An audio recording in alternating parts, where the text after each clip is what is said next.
ومشايخهم وتلامذتهم ونخدرانهم وجميع العلماء والأولياء والصالحين ومؤلف الكتب النافعة من مشارق الأرض إلى مغربها وإلى أولياء هذه البلدة وعلمائها وصلحائها وإلى من أمر هذا الربا أو عبد الله في أمر آخر في سبيل والحكم وإلى أرواح والدينا ومشايخنا ومن أحسن علينا وجميع المسلمين والمسلمات والمؤمنين والمؤمنات إن الله يغفر لهم ويرحمهم ويسلم الجنة ويدعو علينا وعلى المسلمين بركاتهم وأسرارهم وأنوارهم وعلومهم ونفحاتهم في الدين والدنيا والآخرة وإلى حضرة النبي محمد صلى الله عليه وسلم الفاتحة.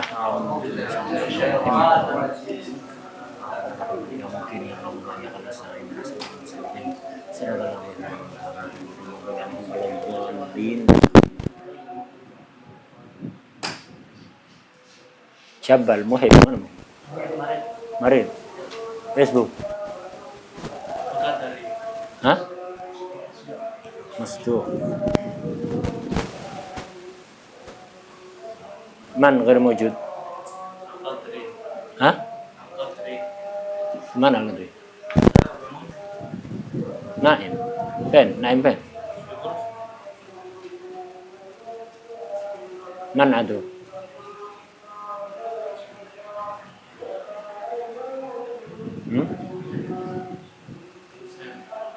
Hussein Habsyi fan.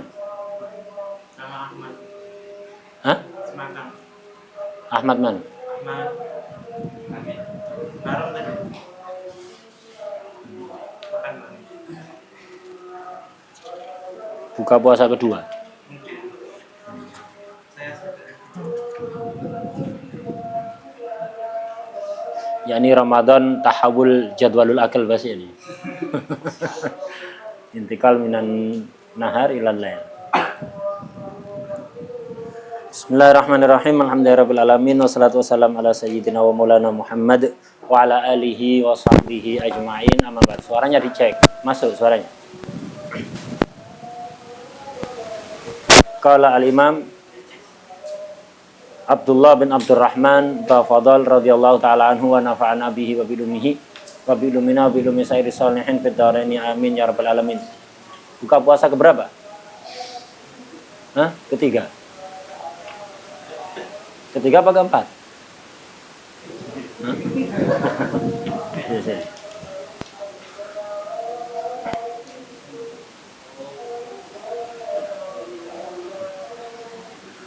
Qala rahimahullah wa yustahabbu ziyadatu rak'ataini qabla dhuhri awil jumu'ati wa rak'ataini ba'dahu aw ba'daha wa arba'in qabla al-asri wa rak'ataini qabla al-maghrib wa qabla al-isya.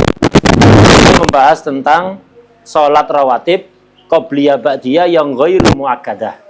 Kalau yang muakkadah kemarin sudah disebutkan oleh mu'alif.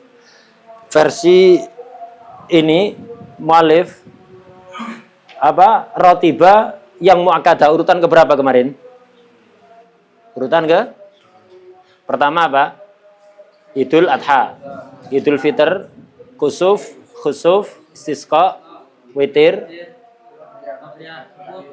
Qobliyah Subuh, kemudian rawatib muakkadah ya. Setingkat semuanya rawatib muakkadah urutan ke-8 ya. Nah, kemudian setelah rawatib muakkadah, musannaf nyebutkan apa? At-tarawih ya. Tarawih ke-9. Itu yang di matan Muqaddimah Hadramiyah. Tapi kemarin sudah diterangkan jumhur itu lebih mengedepankan rawatib hatta ghairu muakkadah dibanding tarawih. Jadi jumhur yang ke-9 itu rawatib ghairu muakkadah. Di sini taruh terakhir sendiri. Ya, setelah tarawih, setelah tadi duha, kemudian rakaat tawaf, rakaat ihram, tahiyatul masjid, sunnatul wudu ya. Nah, itu ditaruh setelah itu habis baru disebutkan qobliyah dan ba'diyah yang ghairu muakkadah. Tapi kemarin sudah diterangkan, jumhur kebanyakan itu mengatakan rawatib yang ghairu muakkadah tetap lebih didahulukan dibanding tarawih. Karena itu hati-hati. Jangan kita sholat tarawih tapi meninggalkan qobliyah ba'diyah hatta yang ghairu muakkadah. Kalau nggak sempat melakukan qobliyah isya karena kita berangkatnya mepet qomat misalnya, ya dilakukan. Tetap dilakukan nanti ya. Itu kalau sempat sebelum tarawih ahsan. Tapi kalau nggak sempat tetap dilakukan. Pokok belum masuk waktu subuh tetap ada, bukan qadha. Karena kemarin sudah diterangkan bahwa qobliyah itu boleh dilakukan setelah fardunya dan tetap dikatakan ada. Ya, tetap dikatakan ada. Nah, ini menyebutkan sholat-sholat rawatib yang ghairu muakkadah. Yang muakkadah kemarin qobliyah subuh, qobliyah duhur 2, ba'diyah duhur 2, ba'diyah maghrib 2, ba'diyah isya 2, total 10 rakaat. Ini yang rawatib muakkadah. Yang ghairu muakkadah, qobliyah duhur 2 rakaat, ba'diyah duhur 2 rakaat, qobliyah asar 4 rakaat, qobliyah maghrib 2 rakaat, qobliyah isya 2 rakaat. 6 kali 2 berarti 12 rakaat. Total sholat rawatib 22 rakaat. Yang 10 rakaat muakkadah tidak pernah ditinggalkan oleh Rasulullah SAW. La fi safar wa la fi hadar. Di rumah atau ketika perjalanan tetap dilakukan. Nah, itu. Jadi ketika safar tetap antum lakukan sholat qobliyah ba'diyah. Khususnya yang muakkadah. Karena itu nggak pernah ditinggalkan oleh beliau baik hadar atau safar. Nah, dan sholat sunat mudah ketika safar itu. Walaupun antum tidak bisa melakukan karena terburu-buru, bisa dilakukan di kendaraan. Ya, di kursi mobil itu walaupun tidak bisa itmamul arkan. Ya, tidak bisa itmamul arkan, bisa ya imak saja sujudnya. Nah, itu jangan sampai ditinggalkan. Nah, di sini menyebutkan yang ghairu muakkadah. Wa yustahabbu ziyadatu raka'ataini qabla dhuhri awil jum'ah. Disunahkan nambahi 2 rakaat lagi sebelum duhur. Kemarin sudah ada 2 rakaat sebelum duhur muakkadah. Sunat nambahi lagi jadinya 4. 2 rakaat lagi sebelum duhur atau sebelum Jumat. Jadi salat Jumat sama seperti duhur. Punya qobliyah 4 rakaat, yang 2 muakkadah, yang 2 ghairu muakkadah. Punya ba'diyah 4 rakaat, yang 2 muakkadah, yang 2 ghairu muakkadah. Sama. Salat Jumat sama seperti itu. Ayustahabu ziyadatu rakaatain qabla dhuhri awil jum'ah. Wa rakaatain ba'dahu. 2 rakaat setelah duhur. Au ba'daha atau badal Jum'ah. Sunnah ini juga ghairu muakkadah. Wa arba'un itu qabla al-asr. Wa arba'in. Wa yustahabu ziyadatu rakaatain. Wa arba'in ay ziyadatu arba'in. Sunnat juga nambah 4 rakaat qabla al-asr. Nah, ini didoakan langsung oleh Rasulullah SAW. Didoakan dapat rahmat. Rahimallah man yusalli arba rakaatin qabla al-asr. Kita kadang-kadang semangat kan kalau ada orang soleh kita datang minta doa ya. Senang sekali kalau didoakan. Ini didoakan Rasulullah SAW. Sayyidus soleh ini. Qobliyah asar ini. 4 rakaat. Boleh dilakukan langsung 4 rakaat. 1 takbir, 1 salam. Boleh. Itu. Boleh juga 2 rakaat salam. Kemudian nambah lagi 2 rakaat. Wa arba'in qoblal asr. Itu qoblal asr. Ini sunnah walaupun ghairu muakkadah. Wa rakaatain qoblal maghrib. 2 rakaat qobla maghrib. Ini juga sunnah. Tapi sebaiknya untuk salat qobliyah maghrib ini dilakukan setelah fardunya. Karena apa? Karena menurut qaul yang mu'tamad dalam bukan qaul mu'tamad, dhaif, qaul jadid. Qaul jadid dalam mazhab Syafi'i, waktu maghrib itu sangat singkat. Hanya waktu yang cukup digunakan untuk melakukan asbabus shalah dan 7 rakaat. Qobliyah maghrib, ba'diyah maghrib dan maghribnya. 7 rakaat habis itu habis sudah maghrib. Jadi nggak lama. Habis maghribnya. Tapi nggak langsung isya. Isya tetap nanti nunggu maghribus syafaqil ahmar ya. Nah, tunggu hilangnya mega merah. Nah, dan amalnya salaf dari Sadatun Al-Ba'alawi, qobliyah maghrib ini dilakukan setelah fardunya. Dilakukan setelah fardunya. Sunnah. Qobliyah maghrib ini sunnah. Kecuali kalau antum misalnya adzan maghrib masih nunggu imam. Imamnya belum datang. Daripada ngobrol, tidak jelas. Ahsan antum sholat qobliyah maghrib ya. Nah, kalau misalnya sholat maghribnya awal, jangan qobliyah dulu sudah. Langsung sholat maghrib. Masuk waktu maghrib, langsung segera sholat maghrib. Tapi kalau masih nunggu imam, imamnya belum datang, ya manfaatkan waktu untuk qobliyah maghrib. Jadi salaf itu mengakhirkan qobliyah maghrib setelah maghrib ya karena untuk agar supaya cepat-cepat melakukan maghrib, keburu habis nanti waktunya ya. Makanya qobliyahnya taruh setelahnya. Tapi kalau sekiranya saya nunggu imam, ya udah lakukan qobliyah maghrib. Wa raka'atani qoblal maghrib. Wa qoblal isya. 2 rakaat qobla isya. Ini juga sunnah. Ini juga sama. Banyak dari salafuna Sadatun Al-Ba'alawi itu melakukan qobliyah isya itu dilakukan setelah fardunya. Jarang yang melakukan qobliyah isya sebelum fardu. Dilakukan setelah fardunya. Bukan mereka tidak melakukan. Melakukan tapi ditaruh setelah fardu. Dan boleh kan, ada kan ya. Jadi qobliyah maghrib sunnah, amalnya salaf ditaruh setelah fardu. Qobliyah isya sunnah, amalnya salaf ditaruh setelah fardu. Kalau qobliyah maghrib ini Imam Haddad kadang melakukan, kadang enggak. Kadang melakukan, kadang enggak. Ada yang mengatakan enggak sunnah. Qobliyah maghrib itu ada yang mengatakan enggak sunnah. Tapi yang muktamad sunnah karena berdasar hadis baina kulli adzanin shalah. Di setiap antara dua adzan, artinya adzan dan iqamah, setiap antara adzan dan iqamah pasti ada salat sunnah. Itu menunjukkan berarti setiap sholat fardu pasti punya qobliyah. Subuh punya qobliyah, zuhur punya, asar punya, maghrib punya, isya punya. Berdasar pada hadis tadi itu. Baina kulli adzanaini sholatun. Di antara dua adzan, artinya antara adzan dan iqamah, itu terdapat sholat. Itu sholat sunat.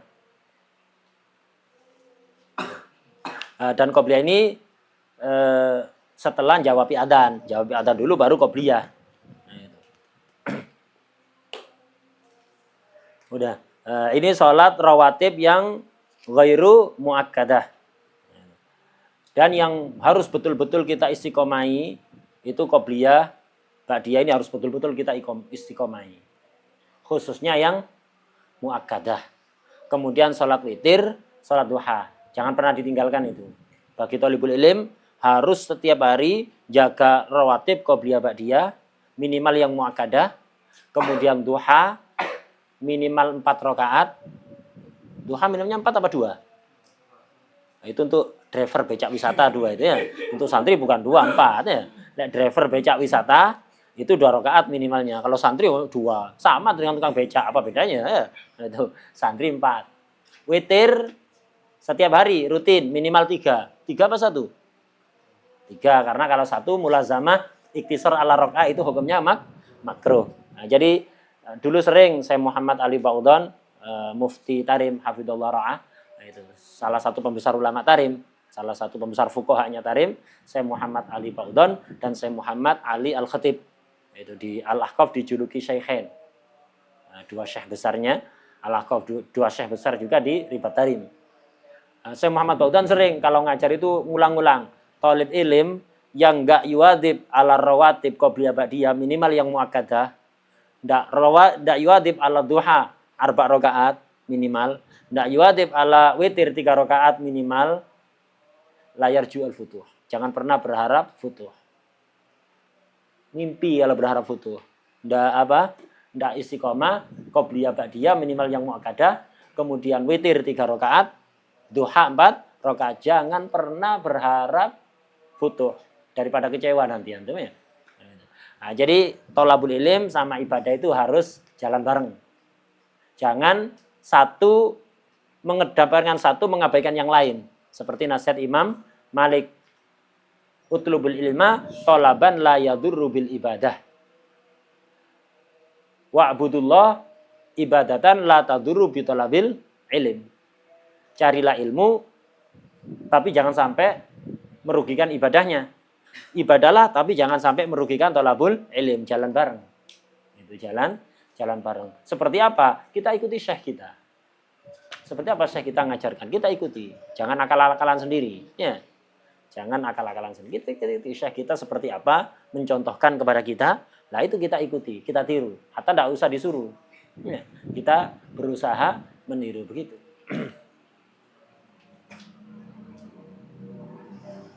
Karena kalau tidak pakai guru ya begitu. Mesti kadang terlalu fokus memperbanyak ibadah sunnah, thalabul ilmnya malas. Atau terlalu fokus ke thalabul ilm, mutola'ah, tapi sembrono dalam urusan ibadah. Itu jamaah, nggak ihtimam. Baca aurat, azkar, nggak ihtimam. Qobliyah ba'diyah nggak ihtimam. Ketika ditegur dalil. Itu mencari ilmu sa'ah wahidah afdol daripada sholat 1000 rakaat, daripada iyadat alfi marid, daripada ente sebelum ngomong daripada apa memang betul ente 24 jam itu fokus untuk thalabul ilm? Enggak kan, banyak gedabrus ya kan. Lah udah jangan ngurangi thalabul ilm ente, jangan ngurangi mutala waktu gedabrus ente loh untuk ibadah ya, gedabrus omong kosong ya. Nah, itu. Jadi sebagian orang gitu kalau dinasihati. Itu. Salat sunnah. Thalabul ilm afdal daripada 1000 rakaat. Waktu ente debat itu buatan sholat 2 rakaat selesai. Daripada ente ngecobros kayak gitu ya. Begitu. Sebagian orang karena ya itu pakai akal sendiri. Pakai akal sendiri. Tidak, kita ngikuti syekh. Sealim apapun orang itu tetap perlu ada orang yang di atasnya yang diikuti. Karena syekh itu tugasnya apa? Yuqassir al-masafah, memperpendek jarak. Jarak yang mestinya ditempuh bertahun-tahun bisa kita tempuh dalam waktu sekejap. Itu dengan adanya syekh. Ketinggian makom indallah. Dicintai oleh Allah, dicintai oleh Rasulullah SAW. Itu cepat kita raih kalau kita pakai syekh. Kalau pakai sendiri, sealim apapun, ibadah sebanyak apapun sulit. Itu sulit. Karena bisa jadi ibadah kita nuruti nafsu. Padahal ibadah maksudnya untuk melawan nafsu. Thalabul ilm kita bisa jadi nuruti nafsu. Padahal maksudnya ilm ini gunakan untuk melawan nafsu. Nah, ini perlunya seorang syekh pembimbing itu pentingnya di situ. Karena kalau enggak ya begitu. Enggak nyampe-nyampe. Dapat capeknya tapi enggak nyampe-nyampe. Nah. Kita lanjut sekarang. Wa inda safar fi baitihi. Termasuk sholat yang sunat adalah sebelum safar. Sholatnya di rumah. Jadi sebelum kita keluar safar, safar kemana aja? Nggak harus safar jauh, haji, umroh, enggak. Atau safar ke Surabaya. Kemana? Sunat, sebelum kita keluar rumah, sholat sunat dulu. 2 rakaat. Disebut sholat sunat safar. Sababnya mutaqaddim apa mutaakhir ini? Mutaakhir, karena sebelum safar kan. Karena mutaakhir, enggak boleh dilakukan di waktu karoha. Ngelakukannya ini di rumah. Lil ittiba. Dan sunatnya membaca 2 surat ikhlas. Qul ya ayyuhal kafirun dan qul huwallahu ahad. Itu sunnahnya itu. Ketika akan safar. Kemudian termasuk lagi wa indal qudum. Ketika datang dari safar. Ketika datang dari safar itu sunat sholat dulu. Bukan setelah nyampe rumah, tapi fil masjid, mampir masjid terdekat. Misal rumahnya di Tegalarum. Sebelum masuk rumah, mampir masjid Tegalarum, sholat 2 rakaat. Sholat kudum minas safar 2 rakaat. Sunnah itu. Tidak langsung masuk rumah, mampir dulu di masjid. Masjid terdekat. Gitu. Sunnah. Sholat sunat safar. 2 rakaat ini. Sebelum masuk rumah. Ketika masuk rumah, sunat sholat lagi. Itu. Ketika masuk rumah, juga sunat sholat. Itu termasuk sunnah Rasulullah SAW. Jadi Rasulullah kalau datang dari safar, nggak langsung datang ke rumah, mampir masjid, sholat sunat. Sekarang atau tidak mampir masjid, udah minimal. Afdolnya itu mampir ke masjid. Minimal kalau kita tidak mampir ke masjid, ya sholat di mobil itu. Sholat sunat di mobil, sholat sunat safar. Ketika sudah hampir nyampe tempat tinggal kita. Begitu. Dan termasuk sunnahnya Rasulullah SAW kalau datang dari safar nggak langsung masuk rumah, nggak kabar-kabar begitu. Jadi mampir ke masjid, sholat sunat di situ, kemudian nyuruh orang untuk ngasih kabar ke keluarga bahwa sudah hampir nyampe. Biar apa? Yang di rumah beres-beres, mempersiapkan. Ya, jangan langsung datang karena kalau langsung datang khawatir melihat hal-hal yang kurang menyenangkan. Ya. Khawatir ngelihat sesuatu yang kurang menyenangkan. Akhirnya capek-capek datang dari safar ngelihat sesuatu yang nggak menyenangkan. Karena itu ngasih kabar dulu. Sekarang gampang. Kalau dulu Rasulullah ngutus orang untuk kasih kabar bahwa saya sudah dekat, sebentar lagi akan pulang. Itu. Sekarang gampang. Ada SMS, ada WA ya. Itu perjalanan pulang atau sudah mendekati itu kasih SMS OTW cinta. Misalnya itu misalnya seperti itu. Itu paham ya. Jadi ngasih kabar dulu biar yang di rumah itu siap-siap. Jadi kita nyampe rumah melihat sesuatu yang menyenangkan. Tidak ada bau terasi atau yang macam sejenisnya itu ya. Jadi sudah bersih, harum dan seterusnya. Nyampe rumah mendapati sesuatu yang menyenangkan. Biar nggak terkagetkan oleh sesuatu yang kurang menyenangkan. Kalau nggak gitu misalnya nyampe rumah pas kotor semuanya, kayak kapal habis kena badai ya, terus kemudian ada piring pecah berserakan belum dibersihkan, akhirnya datang dari safar suasananya nggak nyaman ya, capek-capek suasana nggak nyaman. Ya. Makanya sunnah Rasulullah SAW ngasih kabar dulu sebelum nyampe rumah. Wa indal qudum fil masjid, sunatnya di masjid. Kemudian termasuk sholat sunnah lagi adalah sholatul istikharah. Sholatul istikharah, sunat istikharah. Istikharah itu meminta petunjuk. Kita mau melakukan apapun, hatta yang baik. Mau haji, istikharah dulu.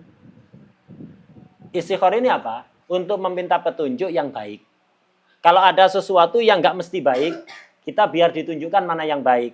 Mau daftar kerja di perusahaan A, mau menikah dengan fulana, mau mondok di pondok tertentu, mau apa, istikharah dulu.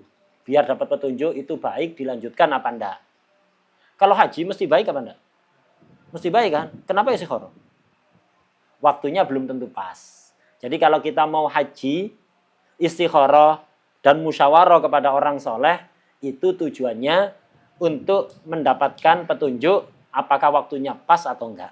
Berangkat tahun ini atau kalau hajinya mesti baik, umrohnya mesti baik, ziarah Rasulullah SAW mesti baik, tapi waktunya apa baik, apa pas sekarang.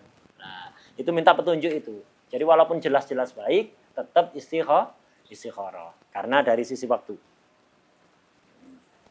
Jadi istikharah tolabul khair. Istikharah itu yang afdol dengan sholat. Dengan sholat. Setelah sholat, kemudian doa kepada Allah minta petunjuk. Kalau tidak mau sholat, minimal doa. Jadi istikharah itu bisa hanya dengan doa saja. Jadi doa memperbanyak, doa minta petunjuk. Itu cukup sudah istikharah itu. Nah, yang afdolnya pakai sholat.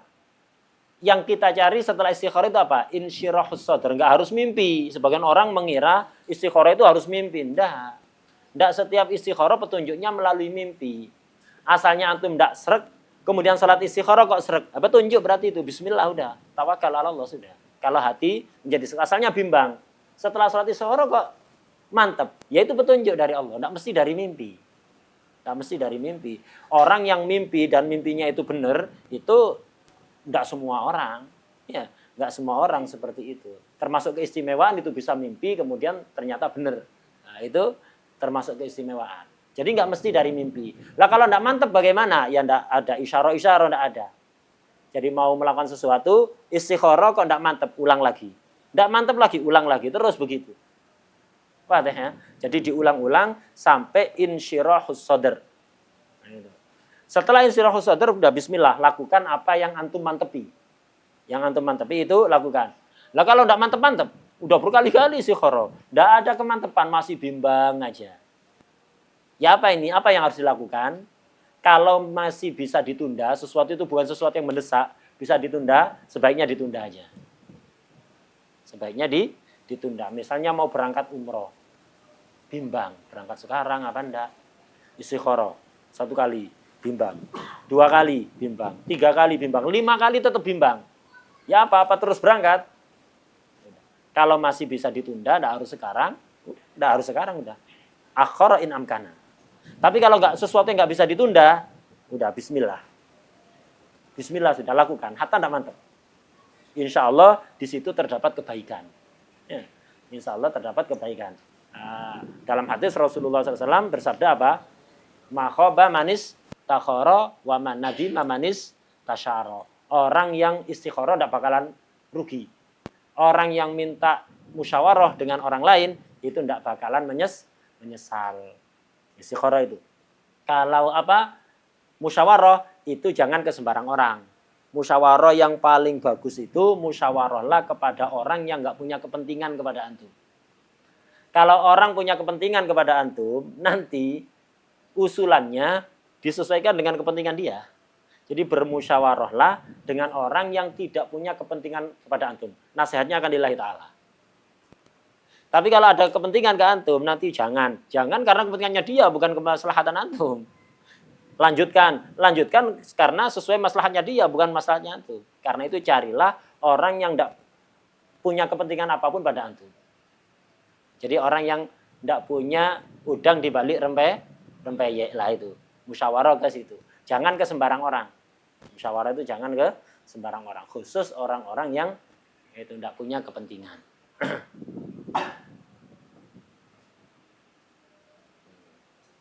Kemudian baca doa yang masyhur itu, doa istikharah itu.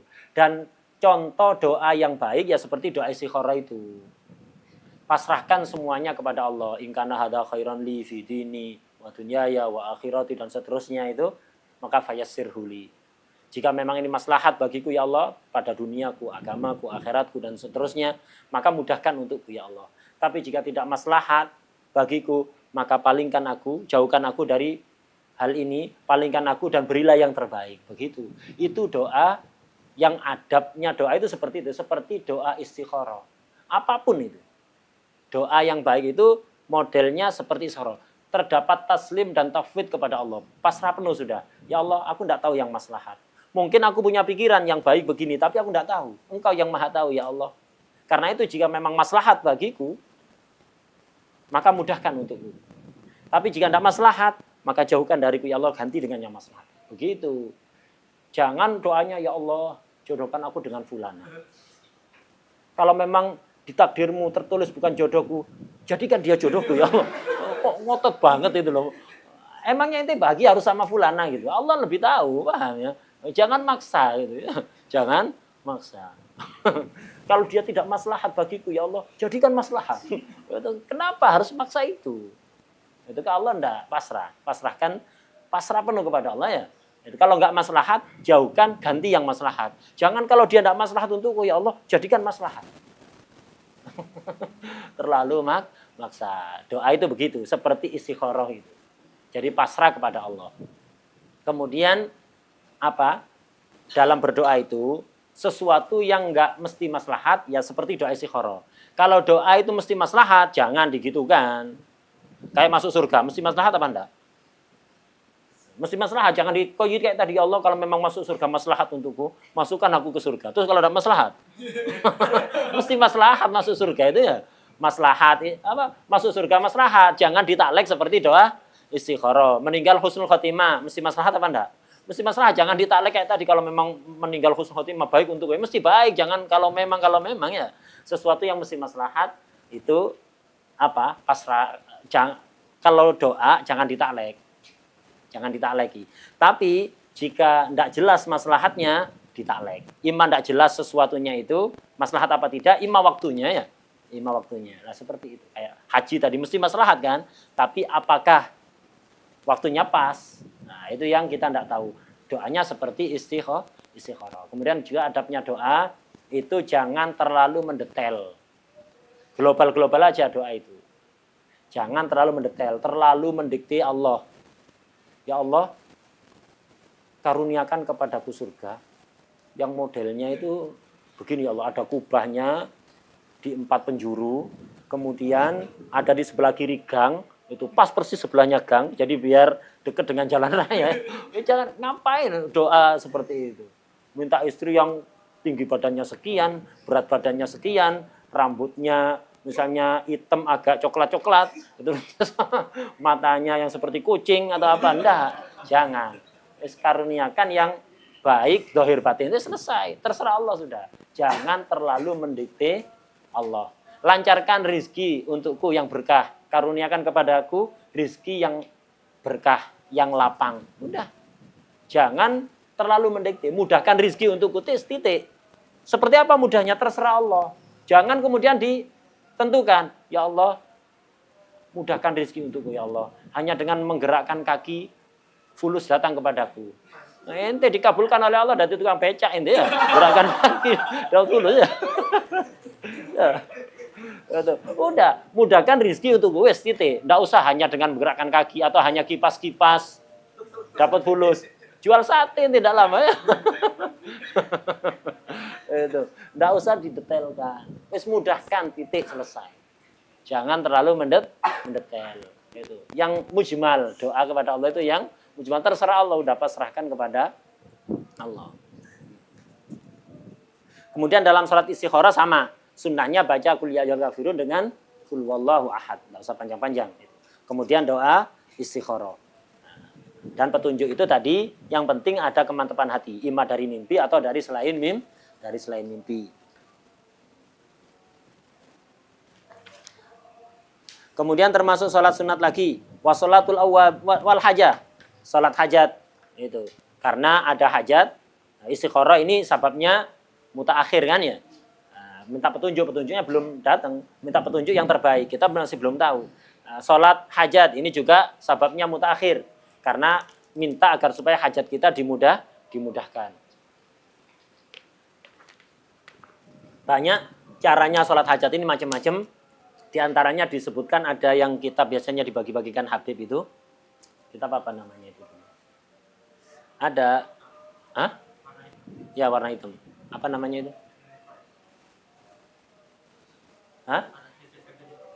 Iya.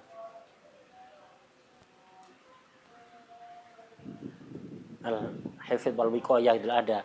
Di belakang itu ada beberapa model cara sholat hajat. Bisa antum yang dilakukan oleh guru kita setiap malam itu digabung dengan sholat witir, bacanya surat Yasin 4 rakaat dengan 1 takbir dan 1 salam, bacanya surat Yasin dibagi 4 rakaat itu.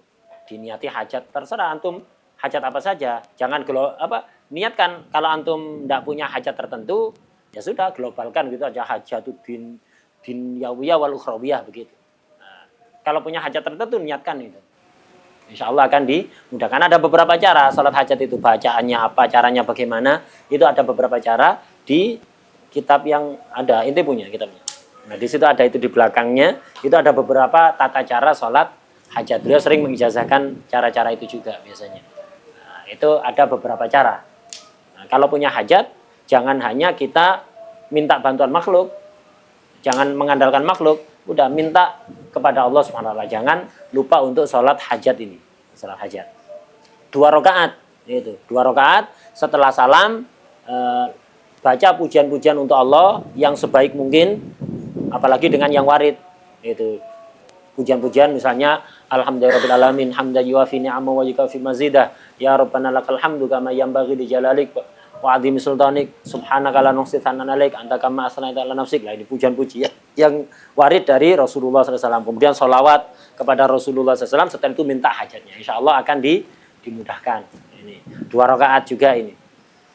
Nah, kemudian wassalatul awabin, ini salat awabin ini juga termasuk salat sunnah. Salat awabin ini waktunya setelah maghrib, antara maghrib dengan isya, minimal 2 rakaat, paling banyaknya 20 rakaat. Dan menurut khilaf antara Imam Ibnu Hajar dan Imam Romli. Kata Ibnu Hajar tidak bisa digabung ini. Salat awabin tidak bisa antum niat qobliyah maghrib dan awabin, ba'diyah maghrib dan awabin. Kata Ibnu Hajar tidak boleh. Kalau Imam Romli boleh. Jadi antum salat usolli rakaten qobliyah maghrib wa sunnatil awabin. Boleh Imam Romli. Usolli ba'diyatal maghrib wa sunnatil awabin. Boleh itu. Menurut Imam Romli. Lah 20 rakaat kan maksimal kan ya. Nah, dan ini punya waktu kan, waktunya kapan? Antara maghrib dengan isya. Salat yang punya waktu kalau terlewat dari waktunya sunat untuk diqodho kesempatan Ramadan. Ikut Imam Romli. Antum salat tarawih kan 20 rakaat. Niati awabin juga. Tarawihnya ada, awabinnya qodho. Ngikuti Imam Romli enak, antum satu salat dapat 2 pahala. Usolli rakaataini minat tarawih wa sunnatil awabin. Terus sampai 20 rakaat, Masya Allah, setiap malam selama Ramadan sholat awabin 20 rakaat. Habib Salim Asy-Syadzili sering menyampaikan itu. Jadi ngikuti Imam Romli. Kalau Ibnu Hajar tidak sah itu.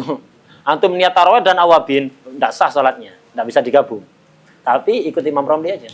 Habib Salim Asy-Syadzili sering menganjurkan itu. Jadi usolli rakaataini minat tarawih wal awabin. Tarawih awal malam awabin sudah 20 kan? Maksimal berapa? 20. Nanti tarawih yang jam 1 diniati awabin lagi. Usolli rakaatain wa tarawih awabin. Awabin yang kapan? Qodho yang kapan? Yang dulu-dulu kita kan lebih sering meninggalkan ya daripada melakukan. Jadi salat awabin minimal 2 rakaat, maksimalnya 20. Adnal kamalnya 6. Siapa yang setiap habis maghrib, antara maghrib dan isya, salat sunat 6 rakaat, maka akan dibuatkan istana ada di surga. 6 rakaat. 6 rakaat ini bisa qobliyah maghrib diniati awabin juga, ba'diyah maghrib diniati awabin juga, tambah 2 lagi. Sudah dapat 6 setiap malam. Banallahu lahu baitan fil jannah. Pahalanya besar, amalnya ringan. Cuman ya syaitan tidak akan membiarkan kita semudah itu mendapatkan surga ya, dipersulit oleh setan. Nah, ini Ramadan kesempatan emas. Setiap malam Masya Allah salat awabin 20 rakaat digabung sama taraweh, ikut Imam Romli. Kemudian termasuk yang sunnah lagi wasolatut tasbih, salat tasbih. Nah, salat tasbih ini salat yang sangat istimewa. Kata para ulama akan mempermudah terkabulnya hajat yang muhimah. Kalau antum punya hajat yang besar, lakukan salat tasbih. Diniati agar Allah melancarkan urusan antum. Seberat apapun insya Allah akan dimudahkan oleh Allah SWT. Gitu. Dan dalam hadis diterangkan laukana dzunubuka misla zabatil bahr aw ramla alaj ghafarallahu laka. Seandainya dosa inti, ini sabda Rasulullah SAW kepada Sayyidina Abbas, paman beliau. Dosa inti sebanyak apapun, seperti buih lautan, habis semua dengan salat tasbih. Salat tasbih ini boleh dilakukan di malam hari, boleh dilakukan di siang hari. Kalau dilakukan di siang hari, sunat langsung 4 rakaat, 1 takbir, 1 salam. Kalau di malam hari, sunat 2 rakaat salam, kemudian nambah lagi 2 rakaat. Salat tasbih ini, setiap rakaatnya membaca tasbih, subhanallah, walhamdulillah, wala ilaha illallah, wallahu akbar, 75 kali. Kalau 4 rakaat berarti berapa? 300, ya. 300 kali tasbih. Caranya ada beberapa cara. Yang diajarkan oleh Rasulullah SAW kepada Sayyidina Abbas adalah takbir Allahu Akbar, doa iftitah, Fatihah, surat, setelah baca surat, baca tasbih 15. Baca tasbih 15 kali. Subhanallah, alhamdulillah, wala ilaha illallah, wallahu akbar. Kemudian ruku. Ruku, baca tasbihnya ruku dulu. Subhanarabbiyal azimi wa bihamdi 3 kali. Baru baca tasbih subhanallah, alhamdulillah, wala ilaha illallah, akbar. Berapa? 10. Setelah itidal dan zikirnya 10. Setelah sujud dan zikirnya 10. Julus baina sajdatain 10. Sujud kedua 10. Kemudian bangun, terserah apa dibaca di julus istirahat 10 atau setelah berdiri sebelum baca Fatihah 10. Kalau amalnya guru kita Abu Abdullah biasanya di julus istirahat baca 10. Ketika setelah baca surat 15, ruku 10, itidal 10, sujud 2 kali 20 kan ya. Kemudian julus baina sajdatain 10, julus istirahat 10, total 75 karena yang setelah surat kan 15. Kalau kelewatan di rukuk misalnya lupa enggak baca 10, ya baca di rukun setelahnya. Ketika itidal enggak baca, dibaca di sujud. Tadi cuma dapat 5 misalnya. Dapat 5. Kemudian antum sujud, ya berarti sujudnya baca 15. Nah, demikian. Enggak baca sama sekali ketika itidal, ketika sujud baca 20. Nah, nanti ketika rakaat terakhir ketika tasyahud baca tasbih dulu 10, subhanallah alhamdulillah illallah akbar 10, habis itu baca tasyahud salam sudah. Paham ya? Nah, jadi kalau dilakukan di siang hari itu sunnahnya langsung 4. Boleh 2-2 enggak apa-apa, langsung 4 sunnahnya. Tapi kalau malam sunnahnya 2-2 karena ada hadis salatul lail masna. Salat malam itu 2-2. Sunnahnya begitu. Paham ya? Nah, kemudian Rasulullah SAW menasihatkan kepada Sayyidina Abbas untuk melakukan ini setiap hari. Kalau nggak bisa seminggu sekali, nggak bisa sebulan sekali, nggak bisa setahun sekali, nggak bisa minimal seumur hidup sekali. Dan dikatakan oleh para ulama siapa yang mendengar itu Imam Subki mengatakan la yasma bi'azimi fadliha wa yatrukuha illa mutahawinun biddin. Siapa yang mendengar keistimewaan salat tasbih kemudian kok tidak melakukan, berarti orang itu dalam hatinya punya sifat tahawun biddin, meremehkan agama. Minimal seumur hidup kita melakukan sekali. Nah, kalau orang tarim di Ramadan setiap malam. Itu. Banyak orang tarim itu kalau Ramadan itu maghrib takjil aja, kurma, minum, kemudian makanan-makanan ringan, setelah itu jamaah maghrib, zikir, ba'diyah maghrib, qobliyah maghrib, awal, kemudian salat tasbih biasanya. Salat tasbih, baru nanti buka puasanya yang berat, makanan berat itu ketika isya itu ya. Menjelang isya atau pas isya itu. Lebih bagus begitu memang, bukan buka puasa langsung semuanya masuk. Ya, semuanya masuk, ada makanan qoblal pembuka, ada makanan pembuka, ada makanan ba'dal pembuka, ada makanan sebelum inti, ada makanan inti, ada makanan intinya inti, Ada makanan penutup, ada makanan ba'da penutup. Itu enggak begitu ya. Jadi seperti itu. Jadi kalau ingin sehat puasa itu tetap ada makanan ringan ketika takjil itu. Nah, nanti setelah dicerna itu baru makanan yang agak berat, nanti sahur begitu. Bukan ada buka puasa pertama, buka puasa kedua, makan berat sebelum sholat maghrib, makan berat setelah sholat taraweh. Itu. Ada sahur pertama dan sahur kedua ya. Sebelum sholat jam 1 ke masjid makan lagi. Ya. Setelah dari masjid makan lagi. Itu. Habis untuk makan waktunya itu. Enggak. Nah itu sholat tasbih. Ada cara yang lain. Kalau yang guru kita yang tadi itu yang diajarkan oleh Rasulullah SAW kepada Sayyidina Abbas. Ada cara yang lain, tidak ada julus istirahat. Jadi sebelum baca Fatihah itu baca 15. Nanti setelah baca surat 10, kemudian seterusnya sama. Habis itu setelah sujud kedua tidak ada julus istirahat baca tasbih, enggak. Ya ada julus istirahat sebentar, langsung bangun lagi. Baca sebelum baca Fatihah 15, setelah surat 10. Jadi ketika berdiri itu 25. 15 sebelum baca Fatihah, 10 setelah baca surat. Ada cara yang begitu. Ada cara yang lain, ada 3 caranya. Nah, yang sering banyak dilakukan yang caranya Sayyidina Ibnu Abbas. Abbas, bukan Sayyidina Ibnu Abbas, Sayyidina Abbas.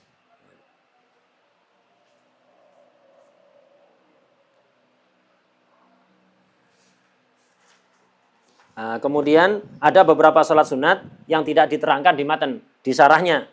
Nah, termasuk sholat yang disunnahkan adalah rok'atani akibal adhan yanwi bihima sunnatahu. Tadi setelah bahas kudum ila safar tadi, kan setelah datang dari safar kan sunat sholat kan ya, mampir ke masjid. Nah, di situ di syarahnya dijelaskan ada beberapa sholat sunat, diantaranya adalah 2 rakaat setelah adhan, bukan qobliyah ini, lain.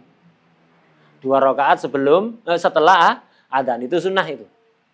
Salat 2 rakaat setelah adzan. Selain qobliyah itu ada kesunatan itu. Kemudian rakaatan inda zafaf likulin min zaujain, suami istri manten baru ketika menjelang malam pertama itu, sebelum malam pertama salat sunat dulu 2 rakaat ya. 2 rakaat. Suami dan istri sunat melakukan salat sunat zafaf. Itu 2 rakaat. Rakaat pertama baca Baqarah. Ya, ibaratnya. Enggak ya. Kedua baca Ali Imran.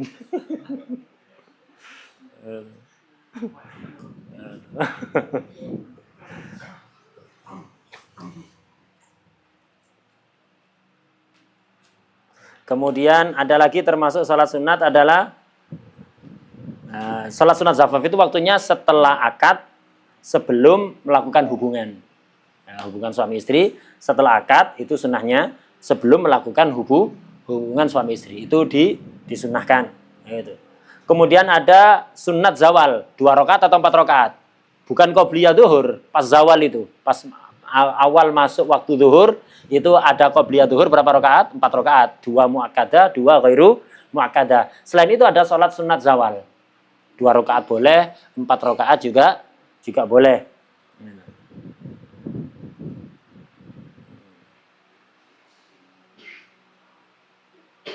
Kalau 4 rakaat kata Imam Suyuti 1 salam aja, 1 takbir dan 1 salam. Kemudian termasuk salat sunat lagi adalah 2 rakaat liman kharaja min hammam. Orang yang baru keluar dari pemandian sauna itu, hammam itu kayak sauna itu. Habis keluar dari situ sunat salat 2 rakaat. Kemudian waliman dakhala ardon la yu'badullah fiha. Masuk ke daerah yang di situ tidak pernah dibuat ibadah oleh orang. Daerah hanya penghuninya semuanya orang kafir, tidak pernah dibuat ibadah kepada Allah. Antum masuk situ sunat ibadah ada di situ, biar pernah dibuat ibadah. Masuk ke hutan, ke pulau, nggak ada penghuninya, nggak pernah ada orang ibadah di situ. Masuk ke pulau, sholat ada di situ. Habis itu selfie, fadol. Tapi sholat dulu ya, sunat itu. Nah, di daerah yang tidak pernah dilakukan ibadah kepada Allah di situ.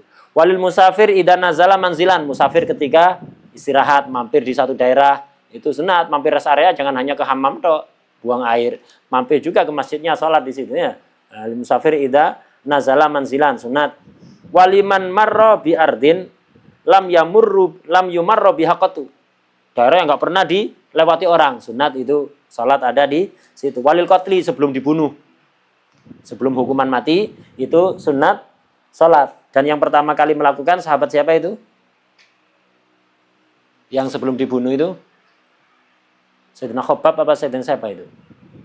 Kan disiksa oleh orang Mekah waktu itu kan, oleh kufar Mekah. Disiksa sampai nggak berdaya sudah. Kayak orang sekarat itu, disalib, dicambuk, di segala macam, disiksa macam-macam. Kemudian disalib, lemas sudah nggak berdaya, untuk ngomong nggak kuat. Kemudian Abu Sufyan sebelum Islamnya, sebelum Islam, nawarkan, ente mau nggak? Ente tak kembalikan ke keluarga ente, seneng-seneng bersama anak istri ente, dengan catatan tukar sama Muhammad Sallallahu Alaihi Wasallam. Tidak berdaya, mendengar omongan tidak sopan tentang Rasulullah SAW langsung kayak seger begitu. Langsung beliau mengatakan, wallahi, wallahi, jangankan Nabi Muhammad ditaruh di tempat anak sekarang. Anak tidak mau kembali ke rumah kumpul sama keluarga jika kaki Rasulullah tertusuk duri. Tertusuk duri itu tidak mau, apalagi disuruh gantikan posisi sana. Rasulullah kakinya tertusuk duri. Imbalannya saya dikembalikan keluarga, saya tidak rela. Mending saya mati di sini daripada Rasulullah tertusuk duri. Abu Sufyan langsung geleng-geleng, ini tadi sekarat, tak kuat ngomong, tak kuat apa. Dengar omongan tak enak tentang Rasulullah SAW, langsung seger jawaban seperti itu. Akhirnya Abu Sufyan bilang, wallahi ma ra'aitu ahadan yuhibbu ahadan kahubbi ashabi Muhammadin Muhammadan. Wallahi saya tidak pernah melihat seseorang mencintai orang lain seperti cintanya sahabat Nabi Muhammad kepada Nabi Muhammad SAW. Kayak gitu. Lebih milih dihukum mati. Daripada harus Rasulullah kecocok duri, tidak mau. Apalagi ditukar ya. Nah, kemudian beliau akan dihukum mati ketika mau dibunuh. Beliau minta permohonan terakhir. Izinkan aku sholat dulu 2 rakaat. Jadi beliau yang sunnatan hasanah, yang memulai sholat sunat sebelum dibunuh. Akhirnya menjadi sunnah hukumnya. Dibiarkan oleh Rasulullah SAW, akhirnya ikrar dari Nabi. Sunnah. Sebelum hukuman mati, itu sholat sunat 2 rakaat. Nah, walil khuruj min masjidihi sallallahu alaihi wasallam, termasuk tadi yang sudah diterangkan, termasuk sholat sunat adalah ketika akan meninggalkan masjid Rasulullah SAW, Masjid Nabawi. Semoga kita segera ke sana, fi khairin wa lutfin wa afiyah. Itu. Akan meninggalkan masjid Rasulullah SAW. Sholat sunat, tapi muskilahnya, ini, sebagaimana tadi diterangkan, biasanya jamaah Indonesia itu kalau akan meninggalkan Masjid Nabawi menuju Mekah, yang ke Madinah dulu terus ke Mekah, biasanya itu setelah zuhur. Karena setelah zuhur biasanya mereka melakukan jamak takdim zuhur dan asar. Nah, kalau antum sudah jamak takdim zuhur dan asar, tidak boleh melakukan sholat sunnatul khurud minal masjid ini. Kenapa ini? Sababnya mutaakhir. Kalau antum sudah sholat asar, masuk waktu karoha tidak boleh melakukan sholat yang sababnya mutaakhir. Dan lagi nanti ketika di Bir Ali tidak boleh melakukan sholat sunat ihram, karena juga sama sababnya mutaakhir. Kalau kepingin melakukan sunnah sholat khurud min masjidihi sallallahu alaihi wasallam, jangan jamak takdim. Ya sholat duhur aja udah, asarnya nanti. Sholat duhur aja kemudian lakukan sunnatul khuruj. Nanti di Bir Ali sholat sunat ihram, asarnya nanti mampir di perjalanan. Ya, mampir di perjalanan. Begitu. Cuman rata-rata tidak mau. Mereka rata-rata melakukan jamak takdim. Ketika dinasihati masalah ini, kita dari dulu ya begini. Kita dari dulu begini bukan mesti benar. Ya. Nah, itu. Jadi karena kadang kita itu baca kitab, tapi karena nggak pernah kita praktekkan, karena ya kayak itu kan nggak semua orang bisa mempraktekkan kan ya.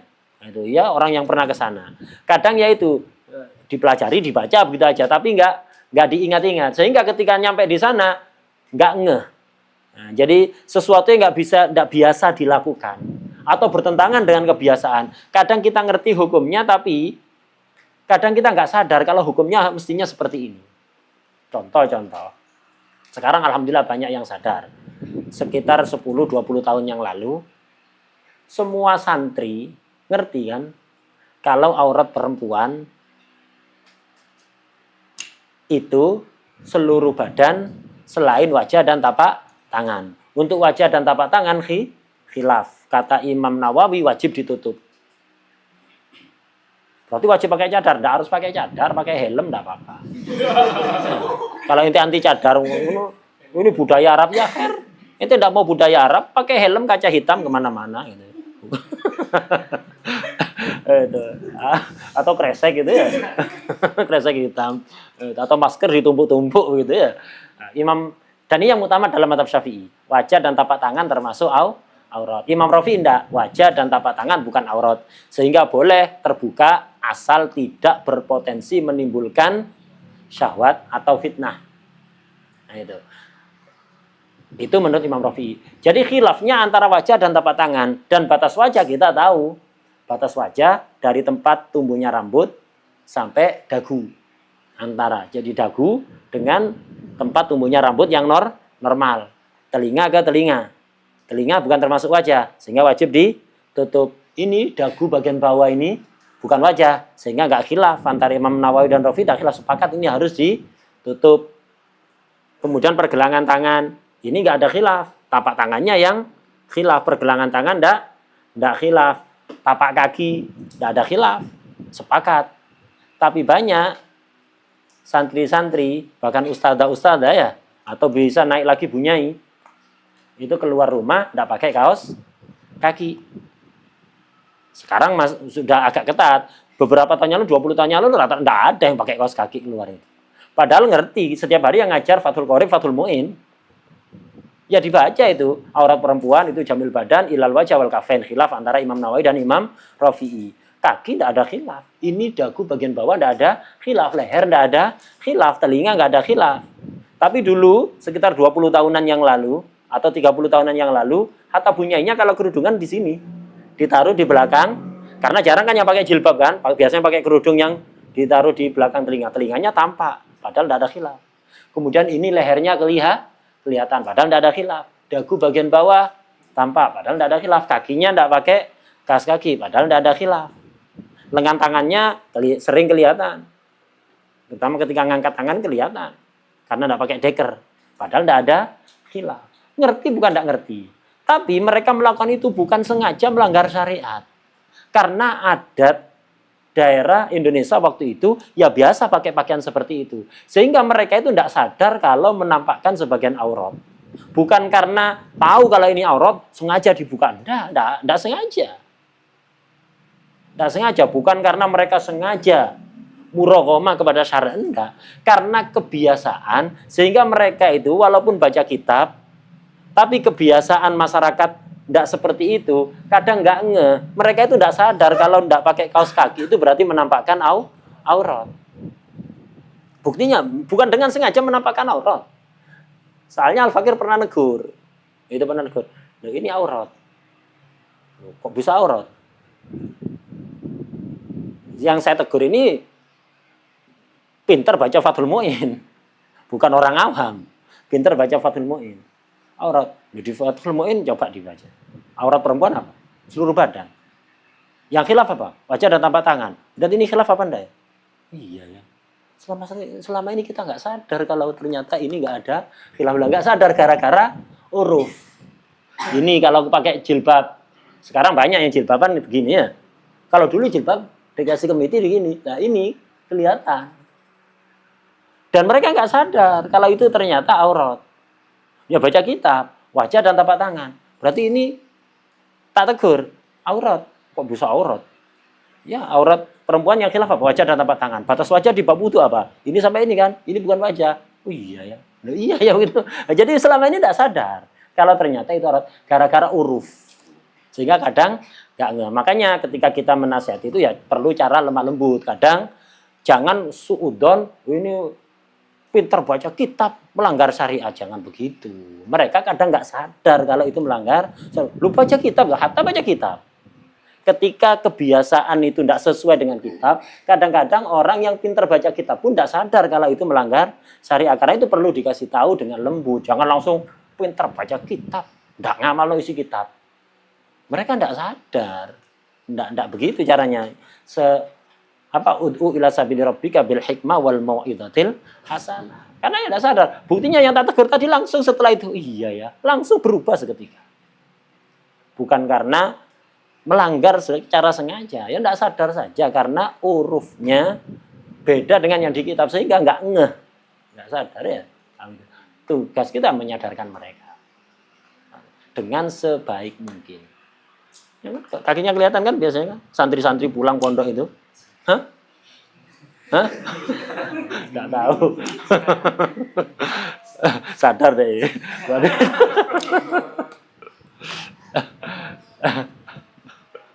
Sebelum kena ya.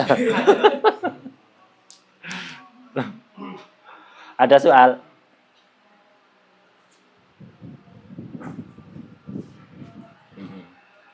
Betul, ada soal.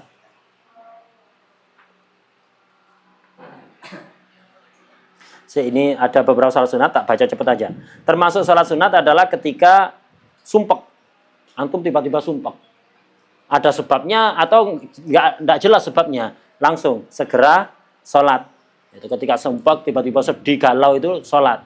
Itu yang dilakukan oleh Rasulullah SAW. Rasulullah itu ketika tertimpa sesuatu, ada yang membuat beliau tidak nyaman, itu langsung sholat. Gitu. Au khasasa fi rizki kok seret, sholat udah. Banyak sholat. Itu. Au mata lahu nahu walad au qarib, ada keluarga meninggal, itu sunat salat. Au ahzanu amrun, sedih gara-gara sebuah urusan. Walid taubah, surat taubah, salat taubah, itu sunat salat itu. Ketika antum taubat, mentobati salah satu maksiat walaupun dosa kecil, sunat salat. Makanya setiap malam kita sama beliau kan salat witir 4 rakaat plus taubah dan salat al-battah, ay ghufranid dzunub al-battah. Ya. Ghufranid dzunub al-battah. Itu surat taubah. Itu sunnah itu.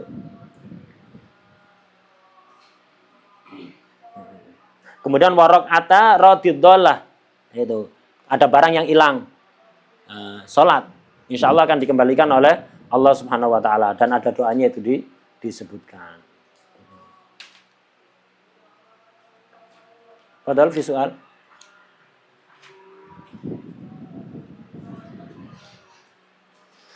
Wallahu a'lam al-Fatihah.